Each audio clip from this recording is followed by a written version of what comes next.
It's Julie Ziemelis from 365 Hawaii and Keller Williams Real Estate, and I'm here with Amber Haley from Hawaii Real Estate, and she is with us today to talk about East Hawaii. And I've been working with Amber for how long? A while. A couple years. Yeah. And we decided to give her own show. So, because she's so great. So if you guys might have seen her, we do these Zoom meetings once a month, and Amber is our mole in the hole in talking about East Hawaii. And enough people are considering East Hawaii that I wanted to make sure that Amber got a chance to kind of have her own space to talk about all things East Hawaii. So we will be doing this once a month, and we're going to try and keep it on Wednesdays at 4 o'clock. Yeah. Yes. And we do it at the beginning of the month because that's when the statistics are in. So what we're going to be doing in these shows is Amber's going to talk about what's happening with the statistics. So she's going to give you price, inventory, and basically an update on what's basically moving, on what trends she's seeing, insights, and then you guys are going to get a chance to answer questions. And so the people who are in my buyers group on Facebook will get a chance to do this live. And the people over here on YouTube land, you are more than welcome to go ahead and leave some questions in the comments, and we'll get Amber to answer some of those for YouTube. So with no further ado, I'm going to let Amber introduce herself a little bit, and then we're going to jump into what's happening in the market. So, all right. Well, like she said, we've been working together for about a couple years. I live and work primarily on the east side of the Big Island, and my main office is in Hilo. So I am brokered by Hawaii Life. And I do work all over the island, but a lot of East Hawaii, a lot of real estate in Puna and the South Hilo district in particular, which is actually, the busiest real estate market right now. Yeah, definitely. Yeah, there's a lot of inventory over there. So a little bit about me. I first got licensed as a realtor, since this is like my first show here with you all. Mm-hmm. I first got licensed in 2013 in California, and then I've been on Big Island doing real estate. I got licensed in January of 2019. So it's been a lot of fun. Done a lot of real estate transactions, been a part of a lot of them. Man, it's been a whirlwind. Yeah. Since COVID. It's definitely exciting. I think I met you around the time the market just went like this. Yeah. And so Amber's actually taking care of quite a few of our people actually in this group. And so if you've worked with Amber, go ahead and give her the props that she deserves. One of the things I love about working with Amber too is that she is as upbeat as she can be sometimes in a hot market where it can be very challenging, right? Yeah. It can be challenging. I mean, I know a lot of you tuning into this kind of a show are probably relocating to the Big Island. You're moving here, right? Because you're, especially those of you in the Facebook group, you're moving to the Big Island, and that's a heavy lift in like a normal world. Mm-hmm. And when's the last time you would consider the world normal? I don't know anymore. So, it can be really challenging. So, it's good to have a good attitude, have fun. I love to have fun with my buyers and my sellers, and just make it as stress-free as you can, because, it's a heavy lift. It is. There's a lot going on. Okay, so, and Eric Ziemelis is our man on the camera. I'm still here. Brad says, aloha, Amber and Julie, and that guy behind the camera. So hi, Brad. Thank you, Brad, for making sure that we recognize our man Lance here. Bond says, aloha. And Kurt says, Kurt and Sally here. Oh, Kurt and Sally. Hi, Kurt and Sally. Okay, and Tammy is watching. Oh, Tammy's here. Hi, Tammy. There you go. Those are our top people right now. Yeah. In fact, Sally and Kurt are looking for a home in East Hawaii. And they, too, kind of what happened was they started off in the Kona side and said, let's just take a look over on the east side, which helped spur this show because people are doing that. And so we wanted to make sure that when people get a chance to listen to the West Hawaii report with Lance, which I'll do tomorrow, they also get a chance to hear what's happening in East Hawaii. But I also, at that moment, talking about it's a heavy lift to move here, is that I wrote the book on how to move to Kona. I did a East Hawaii moving guide, so that when you need to set your house up, I have that for you. But what's good for both sides of the island is my book, Insider's Guide to Buying Real Estate on the Big Island of Hawaii, which covers all the fun things you need to know about real estate on the entire island. And one of those is lava zones. And one of the things that makes West Hawaii a lot different than East Hawaii is active lava zones. So before Amber jumps completely into the statistics, let's talk about a little bit about that, because I think people sometimes don't know what they're getting themselves into when they hear lava zone 1 and 2, and why is the land so cheap when they see that. Oh yeah, absolutely. Lava zones are really applicable in East Hawaii. I mean, lava zones are on the whole island. So if you're new to Hawaii, if you move to the Big Island, you're going to be in a lava zone, no matter where you live. We have 9 lava zones, 1 through 9, with 1 being the most risky, right? And 9 being the least risky.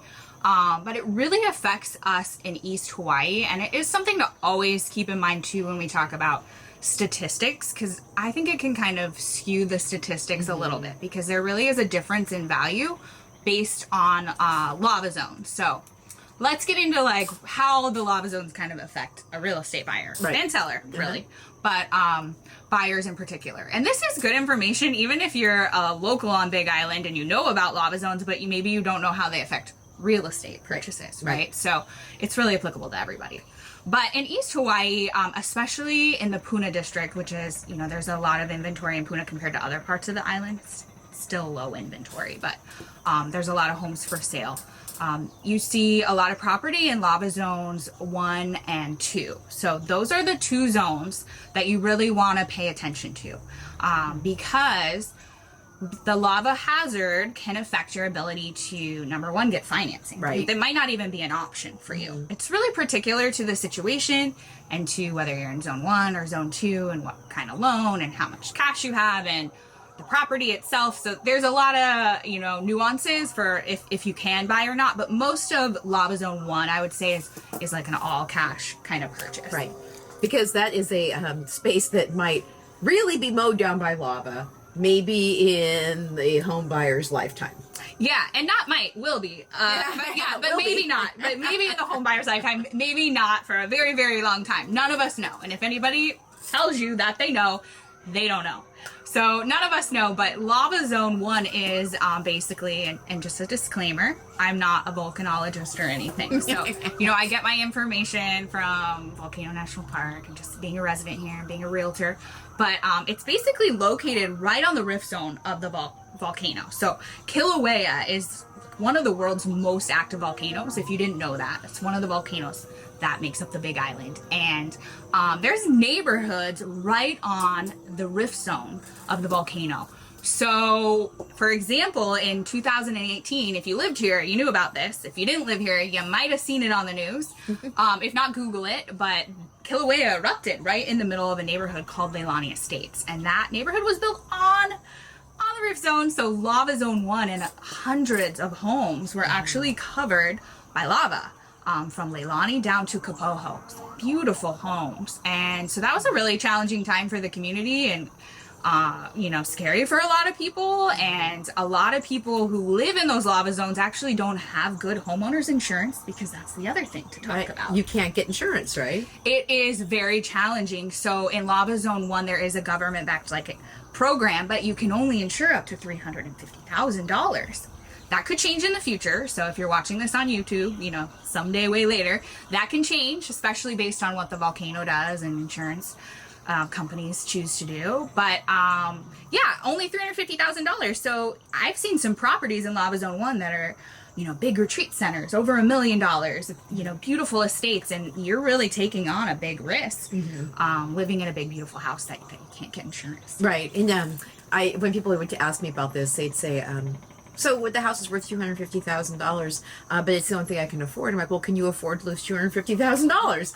And they're like, well, I'm like, because that's basically what you're saying. By living in Lava Zone 1, you're basically taking the risk that you're going to lose everything. Yeah, you could. You also... So Brad is chiming in here as well. Sorry to interrupt your thought. Brad says, exactly, Lava Zone 1 is not if the lava will come, it's when the lava will come is the question. Yep. And Brad also chimes in, Leilani was right on the East Rift Zone. Mm-hmm. Right. And then there was one also that got... right. And then right below Leilani, that got it too. Yes, Kapoho. Kapoho. That's that whole area. And also Kapoho had been basically... also hit before that lump. Wasn't that already taken out in 20 whatever? Yeah, if you look back, you can Google this and look at the different eruptions over the different decades. But, Kilauea has been active, 35 years or whatever. Yeah, it's been very active, so... But longer than that. Yeah. There was continuous eruption starting in 1983. But Holly Mount Crater has been going off since at least the 1920s, because there's pictures of people sitting next to the fire pit of Alley Bow Bow up at Volcanoes National Park. Yeah. Since they had photography. Yeah. People like there's drawings of it back in the 1800s or something too, right? Yeah. I mean, it's just been going on, right? Yeah, it's been going on. And you know, if you're new to the Big Island, it might be really easy to not kind of grasp the concept of that is a very active volcano. So a lot of people will go down there and it will look so like lush and tropical and beautiful, and they're like, this is a beautiful place to live. And it is. That's why people live down there. It's also an affordable place to live. But you are living on the world's, you know, one of the world's most active volcanoes, and it could erupt in your yard and at any time. at any time. And you can get insurance down there, by the way. I don't want to say you can't get insurance, but like I said, Lloyd's of London. Lloyd's of London, you know, $350,000 in Zone 1, but you're going to pay a lot of money for that insurance. And in Lava Zone 2, you're going to pay a lot of money for insurance as well. And that factors into, you know, if you're getting a mortgage, like your monthly payment. And so those are things to consider. It's not always about the price of your home. It's sometimes about your monthly payments. Right. And then also what people need to know too is that there are whole subdivisions that are like right on the edge of a lava zone. So, right. So if people were looking at HPP, what lava zone is that? HPP, it's a really, really big subdivision, very popular in East Hawaii. That's Lava Zone 3. Okay. All of HPP. Okay, all of it. All of it. And then right next to that. So you have on the other side of the highway, you have Orchid Land Estates, which is pretty popular. Okay. About the farthest south that you can go, with still being in Lava Zone 3, is a neighborhood called Ainaloa, which is in Pahoa, but it is Lava Zone 3. So that neighborhood has really been like up and coming, and it's like a really hot neighborhood right now. Yeah, and it's affordable. Right, and people are putting up new homes there like right now too, right? So much new construction in Ainaloa. So that subdivision has gotten really, really popular.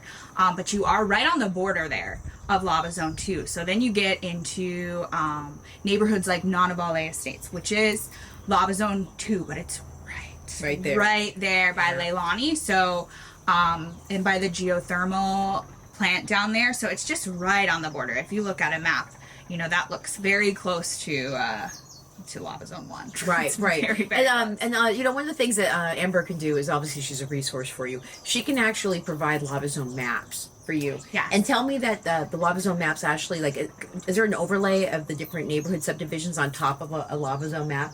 So they can see the 2, 3, you know? Yeah, I can print that, and I can, it might help too if people had a specific area, I could kind of zoom in and show them with the neighborhood and with that. Okay. Sometimes it's still just confusing for people though, and so if you're ever unsure about the Lava Zone, you know, and you're on Zillow or something, there's a good chance you're probably not going to figure it out. Just reach out to an agent. You know, you can reach out to me, and I can tell you, like, definitely this is in Zone 1, 2, 3, 4, or whatever. And will that sometimes show up in the MLS search? Like in the listing remarks, it'll say Lava Yes, Zone. yeah, sometimes it will. Yeah. There are places that you can find it, but the average person who's not super familiar with real estate on some random, you know, property search website probably won't notice it. Okay. Some people point it out in the description too. Okay, in the description, yeah. So that's why we're talking about this, because if you see Lava Zone 1 or 2, just know there's probably a good reason that house looks like a screaming deal. Yes, in general, in East Hawaii, this is a good thing to talk about. There's usually a good reason, even if it's not Lava Zone related, that something is a screaming deal. In life, really. Yeah. Like, if something looks too good to be true. It probably is. Like permitted problems, right? Permitting problems. People are building shacks out there sometimes without getting permits, right? Yeah, it's very, very common in East Hawaii. I mean, I know you see that over on this side as well. It's common around the whole island, but it's very, very common. You know, we have a lot of different types of properties, but you'll find a lot that are completely lacking any kind of county permitting. They were just some of them are in really workmanlike quality, and some of them are not. Right. And so there you go. And that also affects your ability to get financing. Absolutely. So if you are not a cash buyer, which is, you know, the majority of you probably are getting a mortgage, and these are things you really need to consider. Lava Zone and permitted property, and make sure that you can get affordable insurance, because that will factor into your loan and what you qualify for and your monthly payments and all of that good stuff. So it's important to pay attention to those things. And honestly, really, if you see something that is a screaming deal, feel free to reach out to me, and I could probably do a little research and tell you exactly why. I did this with Amber a while ago. Someone's like, oh, I found this 1 acre property with this amazing house on it for $210,000. I'm like, oh, eh. And I'm like, oh, let's ask Amber. And Amber's like, oh, I know the property. It's like, there's no permit at all. At the all. whole thing was basically just built like without even asking the county if it was okay. Yeah. But the Yeah. thing is, what happens in East Hawaii too is that people can live off the grid. Yeah. So just you can slap up a home and put up a catchment tank, right, and run generators, and Yeah. you're basically living your life, right? Yeah, there's a lot of off-the-grid property. Another thing to think about with some of that off-the-grid property in areas, like there's a lot of people who like to homestead and live off the grid in, all over East Hawaii, but I'm particularly thinking about Lava Zone 3 property up in like, Mountain View, Curtistown, Hawaiian Acres. Some of those roads there too, that's another thing that we can talk about. Some of the roads are really rough and really require like 4-wheel drive and are pretty rugged, and you might have some kind of rugged looking neighbors and run into like a cock farm or two or something like that. So It's the Wild West out there. it's the Wild West in the East out there. And if you're just looking at home, maybe from the mainland on Zillow or whatever, you don't always see that, you don't experience it. So it's good to come to the island, see that in person. You might love that. A lot of people love that. They love living like that. Well, my brother lives out in near Prescott. In a place called Dewey, and he takes basically half the road is paved and half the road is not to get away from everybody. Yeah. And he basically lives almost off grid, and he loves being alone. And so some people, that's the reason they want to come to the island, and that's the life they want. And so we're just making sure that that's not to say you don't want that life, but be prepared to understand that that's sometimes not stuff you see actually on a map when you're looking at what's available. Right? Okay, Brad has a couple of comments to add. Brad, you're going to move to East Hawaii. He said lava zones should be required in the listings like flood zones is. Yeah. But we were only in Hawaii would we do this. Okay, and then his other ones, I hear problems in East Hawaii can be getting the mail delivered. Oh yeah, that's a great. I'm glad you brought that up. There's certain areas. For example, you mentioned HPP, Hawaiian Paradise Park. They can get mail delivered, but not to the house. There are mailboxes, but there's not enough for all the residents. So there's a really pretty long wait list to try and get a mailbox. I mean, even at some houses, you can't get pizza delivered. Like, it's just a little different out there. Like, you can't get certain things delivered. Uber? USPS will not come to your house. Like, good luck getting an Uber. No, you don't. No, I know. You don't want to rely on getting an Uber to catch a flight. Ask me how I know. Yeah, right. There you go. With that, it's kind of like we're telling you guys a little bit about the lifestyle of the area, too, if you just happen to tune in and say, you know what, I was thinking about East Hawaii because it's less expensive than West Hawaii, but these are some of the issues that you need to know about before you think you're all of a sudden going to live in Hawaii Island, right? Yeah. So, so with that, let's pop yourself into what's happening with the statistics and the market update, and then we'll take questions afterwards on what Eric's looking at, who's following us along. How's that? Yeah, sounds good. Okay, let's do it. Okay, so again, when we talk about statistics in East Hawaii, when I pull the data, they group like Puna statistics, for example, all into one. But in Puna, like we talked about, we have lava zones 1, 2, and 3. So just kind of keep that in mind and take it all with a grain of salt, because there is a significant price difference between lava zones 1 and 2 and lava zone 3, where the land and the homes are more valuable. So, but in general, Puna will be more affordable than Hilo Town. Okay, oh, and also real quick, I've learned too also when you're searching for properties, I thought North Hilo, because it's north, was closer to Hanaka'a, but that's the exact opposite, right? So it's South Hilo is closer to Hanaka'a than North Hilo, which is closer to... Yeah, it is a little confusing because you have the Hilo, and when you think Hilo Town. Right, and then also that this should be south and this should be north, but because we live on a circle, it looks like they've switched. Yeah, like if you look at, so South Hilo District is where like Hilo Town is, and the Bayfront and all of that. Okay. And then North Hilo District is, like kind of like Hamakua. Okay, so it is north. Okay, so like North Hilo what a lot is of North people, Hilo. like what a lot of people would refer to as Hamakua. That's the funny thing about the Big Island. People refer to different areas. Do you guys notice that different areas differently a little bit? Yeah. So yeah. If you look at a map, you can see the districts, and a lot of people get confused by like the North Hilo District because it's so far up. Yeah. Yeah. Like, really far up. like Yeah. miles. Yeah. I wish I had a map here to show you all, but you can look at a map. So if you're where thinking you're about at. trying to live in actual Hilo town, you should be looking at South Hilo. Yes. Okay. Yeah.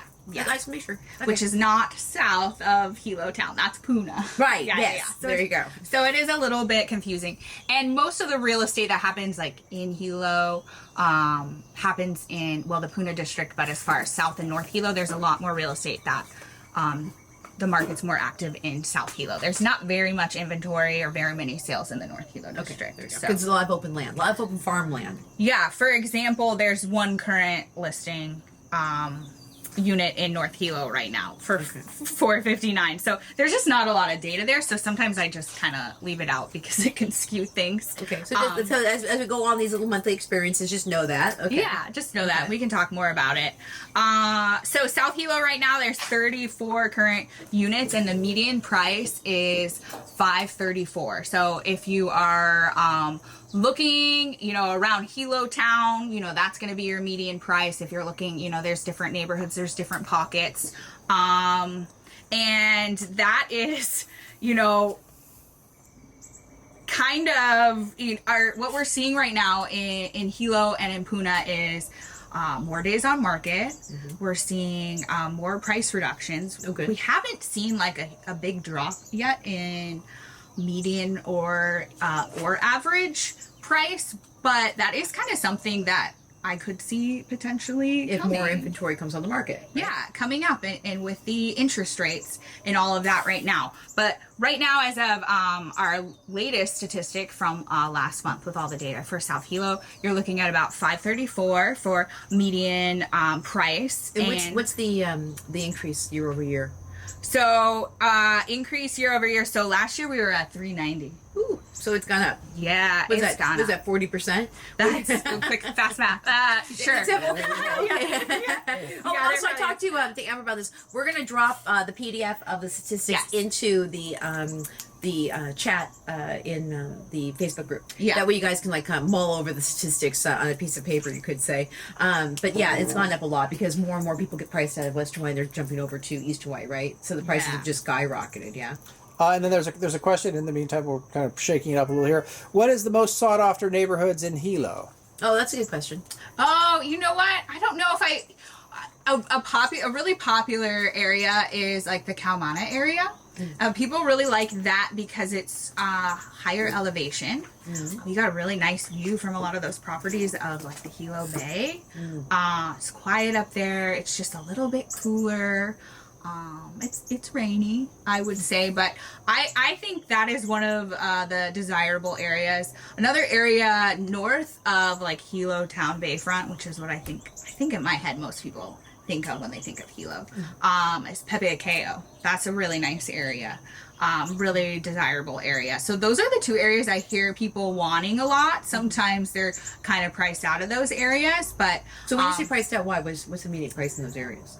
It's hard to say median price because the inventory is so low. Okay. It's really hard to price a home or pull comps in those areas because there's just almost no sales that happen. Yeah. And the homes that do sell are really not that comparable to each other often. So are you talking let's say 700, $1 million? I mean, yeah, there's a very nice subdivision in Pepeakeo, Pepeakeo Point, and you see homes in there. There's listings right now from just over $1 million up to almost $3 million. Oh wow, okay, so it's very desirable. Yeah, and that's like a gated, really nice neighborhood on Beach Road up there. And there was a new listing on Caravan today up in Papakau, right around there, that was just reduced to 2.9, I believe. And it's beautiful, like Balinese residence with like teak floors and this beautiful pool and guest Ohanas. So there's some higher end property in the Hilo side for sure. And so it's kind of hard to yeah, okay.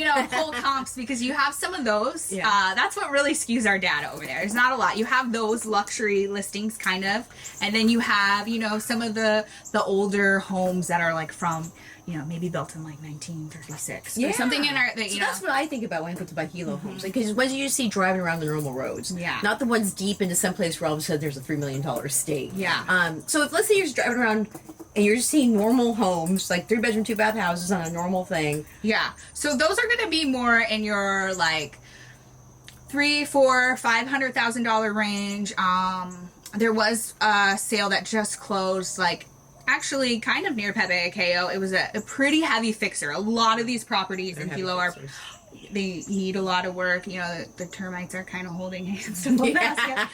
So in this the price weather range, beats it up, right? Yeah, and they're like older homes. Yeah, the weather. There's a lot of rain in Hilo, a lot of humidity. So these are not brand new homes in general that are in that price point, but they do have a lot of character. Yeah. So if you're looking kind of for that old Hawaii feel, a lot of homes in that price range they have that charm. They have that, the historic kind of, vibes. They're really cool. But one that closed for about $500,000 up just north of the Bayfront. Oh, hello. Excuse us while we take the character out of the picture there. That one sold for $500,000, and is a pretty heavy fixer up there. Okay, so pretty heavy fixer is $500. Yeah. If you want to walk into a characterized home, can you get something for like $700? Without having to put a whole bunch of work into it, but it's still a pretty nice home. 800. I mean, a newer construction is going to probably be closer to 900. 900. Okay. Yeah, there's some neighborhoods kind of on the outskirts of Hilo that are putting in really nice new construction, and those are usually priced. I usually see them all about 900,000. Which when they first started selling for that, I just was like, no way, right? That's crazy. But yeah, that's kind of what they're going for. Most of the new construction though is happening in Puna. Oh, okay. Yeah, there's a lot of new construction. That is probably where your average, person who works in Hilo, and they want, a 3, maybe 4-bedroom. We mostly have 3 bedrooms, to be honest. New construction, 3-bed, 2-bath, 1,500 to maybe 2,000 square feet. New construction home, they usually go to a neighborhood like Hawaiian Paradise Park, which is about a 30-minute drive into Hilo to go to work and commute and maybe bring the kids to school or sporting events and stuff like that. And your price point, like we talked about, the median price is, or did we not talk about it yet? No, okay, so we got I do this with Lance too sometimes. We just like going off in tangents. Yeah. Okay, so you talked about the Hilo one. Okay, so now you're going in towards the the second. Is that Puna HPP? Yeah. Okay, so tell us about Puna. that. Okay, so what's the price point over there? So in HPP, I saw a house today on Caravan. So on 18th Avenue, which is kind of almost right in the center of Hawaiian Paradise Park. It is a huge subdivision. If you haven't driven around. One of the largest in America. Yeah, I think it is the second largest subdivision that has private roads in the country, which is kind of like mind blowing a little bit if you think about it. It's like its own town. It is, but it just doesn't have any town services. Yeah, right. Yeah. It's weird because you come from anywhere else in America. You're thinking, well, what's a subdivision? Well, a subdivision is one that does not have like a solid school district. Yeah. It doesn't have a police department. It doesn't have things that you would normally associate with a town, right? Yeah. And so and again, we're going off again on tangents. Like, what do they do for police services in HPP? Well, there is a sheriff. There actually is a police station really close by, the Pahoa Police Station. So for all of you who love to ask, which is really smart, I commonly get asked about like crime statistics. That's probably who you're going to want to call. Call the Pahoa Police Station and give them the address of the property you're looking at and pull crime statistics. And then honestly do a drive-by of the neighborhood because people ask, like, does it feel safe? Do people ask you that? Yeah. Like, in fact, one of our friends who's actually on the call right now, Tammy, she lives like on 19th Avenue, and she loves living there. Yeah, but you know what feels safe to me and what feels safe to you and what feels safe to Tammy on 19th is different. Everyone has a different attitude. In fact, Tammy takes a lot of pictures of feral pigs on the road.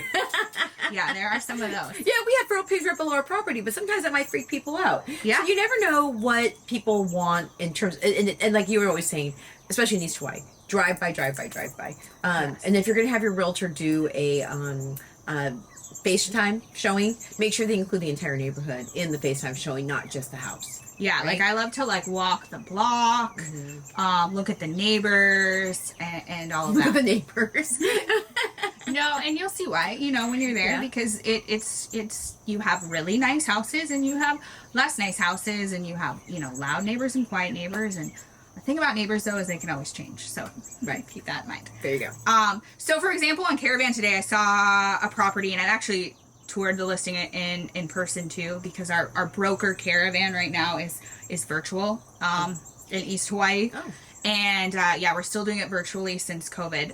But I saw one today, and it was listed for $579. It's a really nice, beautiful new construction. It's got like beautiful white quartz countertops, like nice modern black fixtures, like really, really, especially like a young family, like that is the kind of house they're looking at, a new construction in HPP, and that's listed at $579, and it's been on the market about a month, which you know, back a month, That 2 would've been months like ago, this it by would now. have been, you know, day 2 on the market, multiple offers. So that just is kind of showing you how things are changing and slowing down. But yeah, like $579 is what that's priced at, and I would say 3 years ago, a house like that, you would have, 275.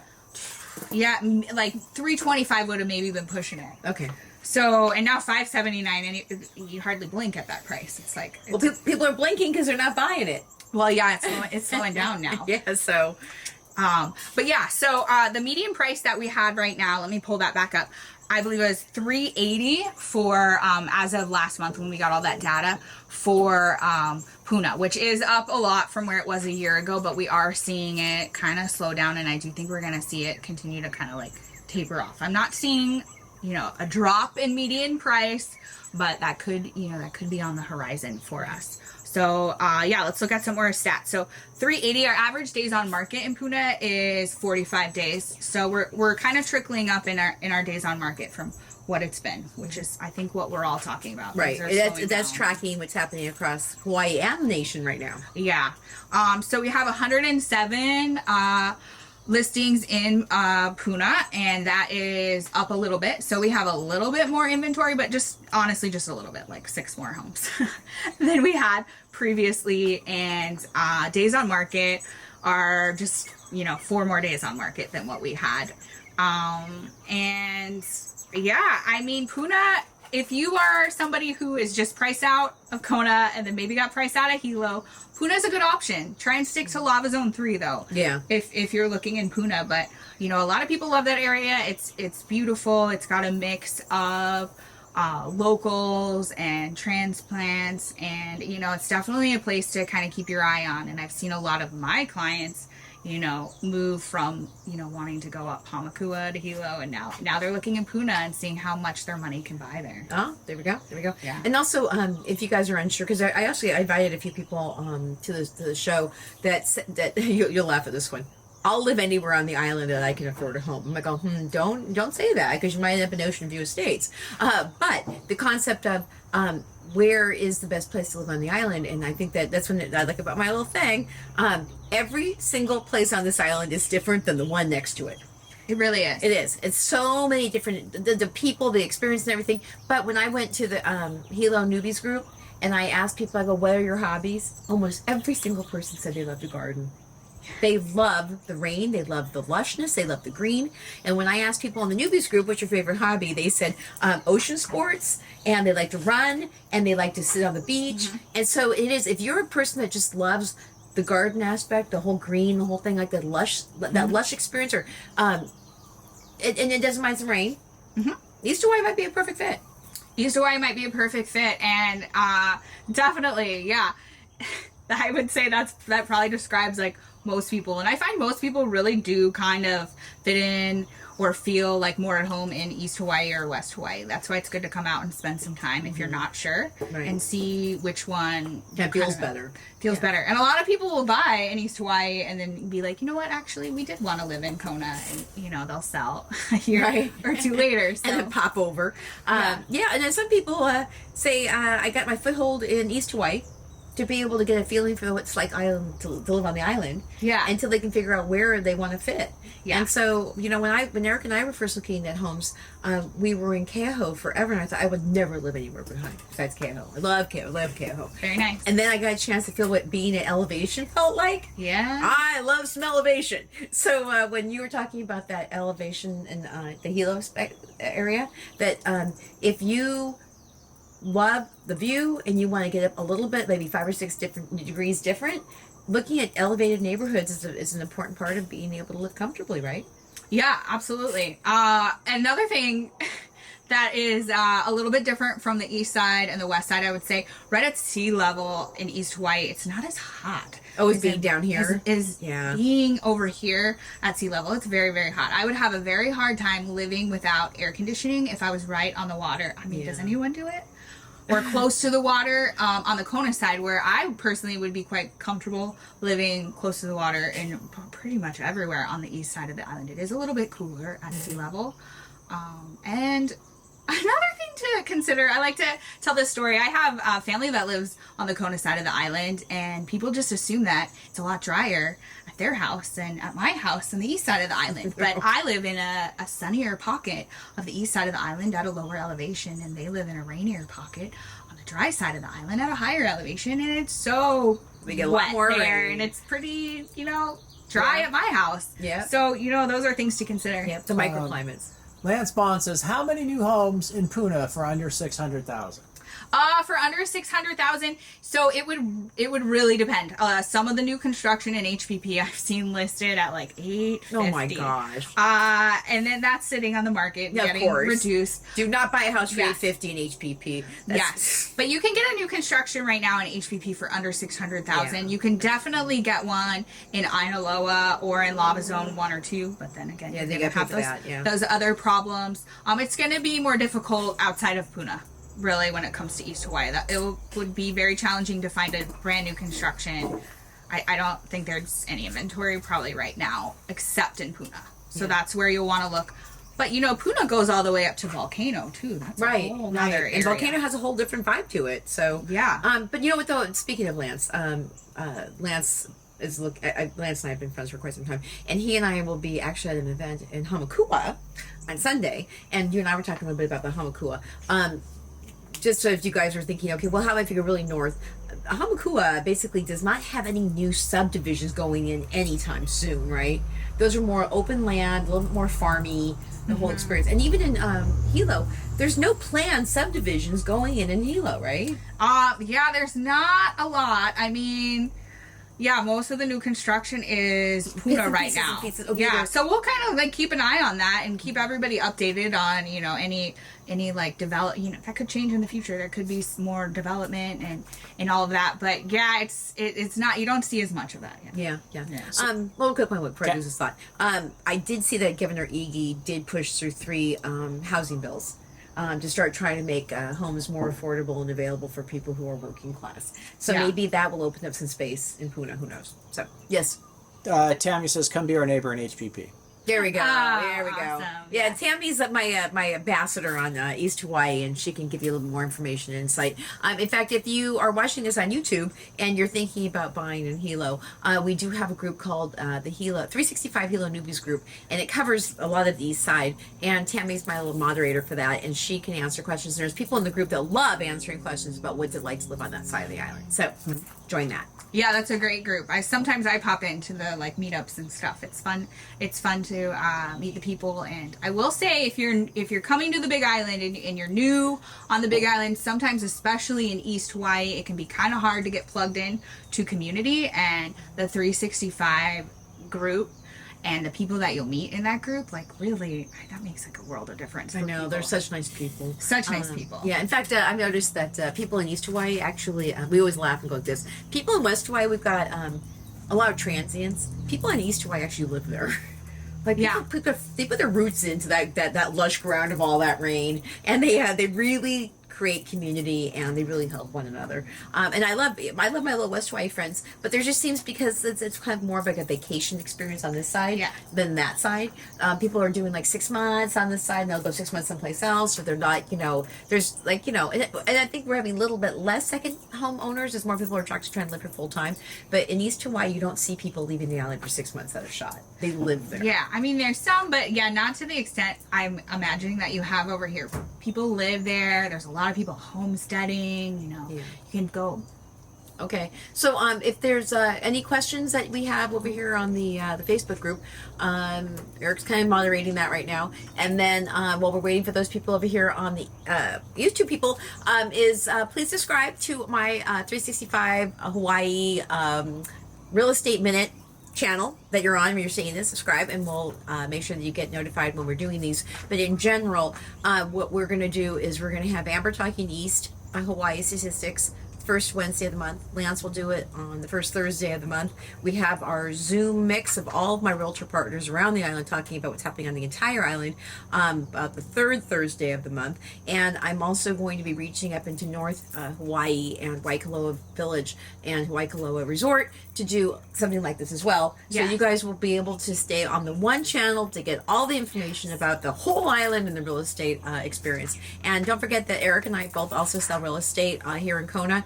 And if you have any questions about what you need about West Hawaii or East Hawaii, we have the people who are neighborhood experts. And again, if you like my book, Insider's Guide to Buying Real Estate on the Big Island of Hawaii, I have it in PDF form, and you can also go to Bookpatch, thebookpatch.com to order this as a hard copy, or just reach out to me and I will make sure that you get a copy. So, any questions on that side? Nope. Okay, with that, I think then we say thank you, Amber. Yeah, thank you. And for those of you who like a lot of numbers that we didn't maybe get to yet today, those will be posted in the Facebook group, and maybe I can put a comment on YouTube, and you can contact me too if you can't find them, and I'll send them your way. There we go. And that way, you guys can have the numbers, but what we do here is we tell you the story behind the numbers, which is sometimes different than what you actually see. Yeah, that's right. So with that, we say aloha.